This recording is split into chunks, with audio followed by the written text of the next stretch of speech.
Hi again, folks. Welcome to Community Generated. This is a video on the channel, if you're new, that takes your requests for videos. So throw them out there.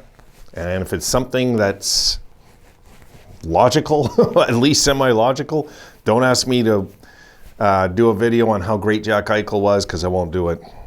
You know, I've done that before in the past, during, and all it did was create a storm. And I don't want that, because the truth is, I just don't believe he was good in Buffalo. He was good, but wasn't great. Tage Thompson's been great. Okay, so let's take a look at the clip for the request. And shout out goes to Neil Flood, and Neil says, could you do a video on Tyson Jost's impact on our bottom six? I think this was a clever waivers claim by Kevin Adams. Yeah, absolutely, this was a good pickup.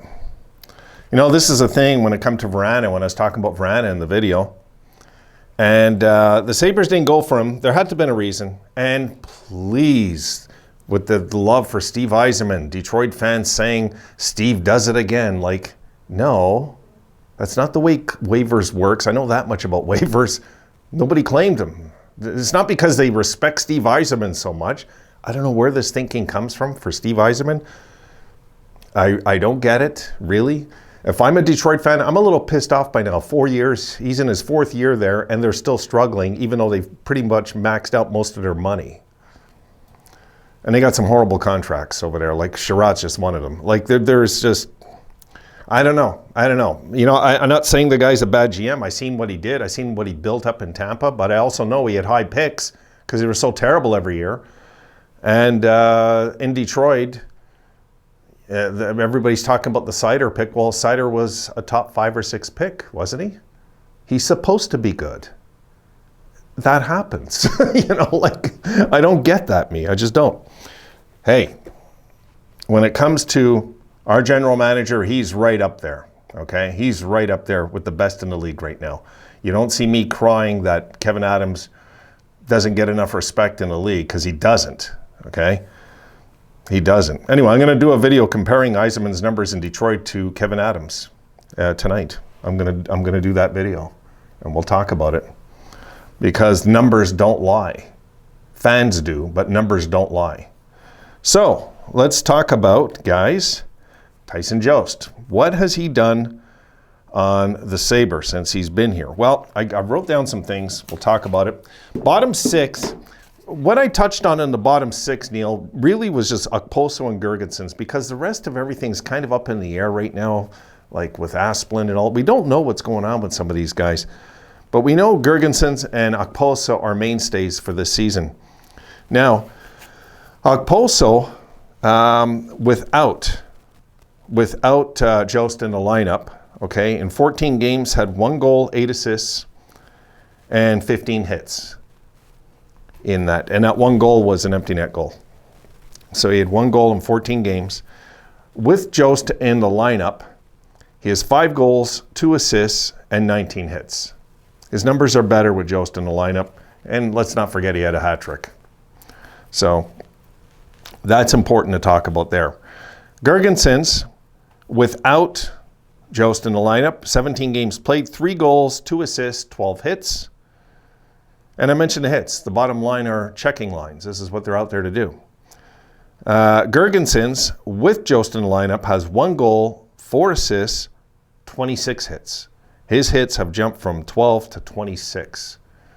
There's been an impact there. Maybe it's a competitive thing. Who knows what it is? But maybe it's just... I've noticed Girgensons' game lately, guys, and I think you have too. He just looks faster. He looks more engaged. He just does. And it's not often I give Girgensons any love on this channel, but Girgensons lately has been dynamite. He looks like he's 20 out there. He does. So, something to talk about there. Now, with Jost in the lineup, okay, when he gets a point, when he registers a point, the Sabres are 5-0-2. It's good. Now, his takeaways, 9 takeaways, only 2 giveaways, folks. Only 2 giveaways in 18 games. So he has been solid defensively. There's no doubt about that. Been very solid. This is one thing I talked about. You might recall when we picked him up, the one thing I said that stood out for me was his giveaways and takeaways. The ratio is really good, so he's smart defensively. 9 takeaways, 2 giveaways. It's really good. Okay, so Jost right now in 18 games has 3 goals, 4 assists, and 15 hits in those 18 games. And he's playing a good role, I find, on the Sabres right now. Now, let's take a look, guys, at we'll look at his game log. Yeah, we'll look at his game log, and I'll come back to this other thing in a sec here. Let's take a look at his game log. Okay, there it starts, November 22nd, and you can see not many games in the minus. You're supposed to have more games in the minus when you're on the bottom lines like this, especially on a team that isn't a powerhouse. But if you look at the minus and the plus, altogether he's even, just so you know. He's a 0 right now, which is really, really okay. It's good in my books. But his ice time has been very decent. He's been earning that ice time. 13 minutes, 13 minutes, 13 minutes, 15 minutes, 18 minutes, 18 minutes, 13, 12, 12. Like his ice time is decent, 14. There's no game with under 10 minutes. And if you look at his games in his 4th game, you see with us on game number 16, he got a goal. That's we lost in overtime. Then game number 21, he got an assist. We lost in overtime. Then he got an assist 2 games later. We won. An assist 2 games later. We won. A goal the next. A goal. An assist, and a goal. Sorry, 3 consecutive games. Assist, goal. Win, win, win. Nothing. We won. Then he got another assist. We won again. And then at the bottom, he scored in that Washington game, and we just won again. So I want to talk about that. That's the main thing for me, Neil, that I came up with is how is the team done under his arrival? I'm really surprised at this. It's not something I expected. I didn't realize that we acquired him right in the midst, at the tail end of that 8-game losing streak, because we got him the day we lost our 8th in a row. We got him that day, but we had to play Toronto that night, so of course he had to fly in and everything. He couldn't play. But since, let's take a look, okay? Without Jost, I'll put it below here. You see we're 7-11 and 0, 62 goals for, 62 against, a -4 for the team. Since we got Jost, and this is impressive, guys, we are 12-4-2, 81 goals for, 56 against. That's what for me stands out the most. Plus 25 in goals for and against. When's the last time we did a 12-game stretch since the tank? You're not going to find it. I don't even think in that 10-game winning streak we had a plus 25. I'd have to check, but I don't think we did. I know we didn't. I just know it because we won 6 of those games in extra time. There's no way. I'm going to check that, actually. Anyway, so plus 25 in those 18 games. Our home record with Jost, 4-2-2. Our road record, 8-2-0. Before he arrived, guys, 4-6-0 at home, 3-5-0 on the road. The numbers are good. The numbers are just good since he's in the lineup. And you know what? This is, again, I'll talk about Kevin Adams in a second, who doesn't get enough respect in this league. It's ridiculous. Okay, I'm going to give you a visual, okay? Here we go. All the red you see at the top is before Jost. That's the losing streak. I just clipped that out so you have a visual what was going on with the Sabres. Then we got him. The day of that, November 19th is the day we got him, the Toronto game. He didn't play that night. He played in Montreal. And from that point on, we started with a blowout, and you see the rest. The rest is history. All the green since. For me, that says it all. We're winning with him. And are we winning only because of him? No, but sometimes, guys, that's all it takes to mix up a chemistry. You just got to get somebody in there that's hardworking, intimidates everybody enough that this guy is working so damn hard, I'm going to lose my job.